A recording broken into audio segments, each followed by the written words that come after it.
Today, everybody knows that innovation is important. And in a downturn, it's more important than ever before, because the only way that you can kind of maintain your growth trajectory, the only way you can outperform your competitors in a downturn is if you're out innovating them. And the good news about innovation is that there's very little correlation between investment and return. You know, there are companies that have plowed a lot of money into some new technology. You think of all the money the auto companies have put in over the last few years into fuel cells, may or may not pay off. I think of Motorola with their big satellite phone project a decade ago, Iridium. You could invest a lot of money in something and have almost nothing to show for it. On the other hand, there's a lot of examples where people have come along with fundamentally just a new idea, a new concept, and it was so powerful, so intriguing, it takes off with very little investment at all. You think of Facebook, for example. I don't know what it took to start Facebook as a company, but it's probably a decimal point in the average Fortune 500 organization. So that's a great thing. I mean, innovation is much more about the quality of the idea and its power. In fact, the more truly innovative an idea, usually the less money you need to blow it into the marketplace, because it's gonna sail with its own momentum. People are hungry for the thing. It creates new value, meets new needs. It's going to be easy to sign on business partners who will help you to defray the risks and so on.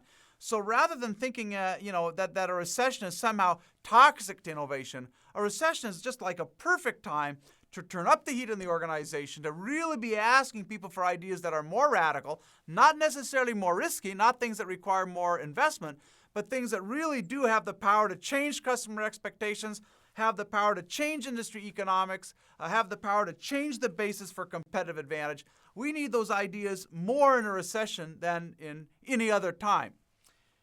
But innovation is not only about products. It's not only about new strategies and new business models. Perhaps the most powerful form of innovation of all is innovation in management itself. And we don't think usually about management innovation. That's kind of almost even an oxymoron. But when you go back over the last 100 years and you look at competitive history, you ask yourself, what accounts for big and enduring shifts in competitive advantage? How did leadership in the auto industry move from Ford to General Motors and Toyota? Why was it GE at the beginning of the 20th century that became one of the world's first great industrial companies? Why Visa rather than all those other potential credit card companies that were vying for industry supremacy 30, 40 years ago? What happened there? When you go back and you review that history, you find that those enduring shifts in leadership were not primarily the result of product innovation or strategy innovation. They were the result of management innovation. General Electric, back in the beginning of the 20th century, working with Thomas Edison to invent the world's first R&D labs. People have been doing science forever, but GE brought management discipline to science. So that Edison could say, we'll produce a minor breakthrough every 6 weeks, a major breakthrough every 6 months. They put science on a schedule. And within a few decades, GE had more industrial patents than any other company in the world. You think about Ford, really perfecting the assembly line, this whole new way of bringing people together, running a highly vertically integrated company, coordinating all of those inputs to produce the Model T. Or a couple of decades later, General Motors invents the divisionalized organization structure. So centralized finance, centralized policy, decentralized operations. You let divisions even compete with each other, which is a radical idea.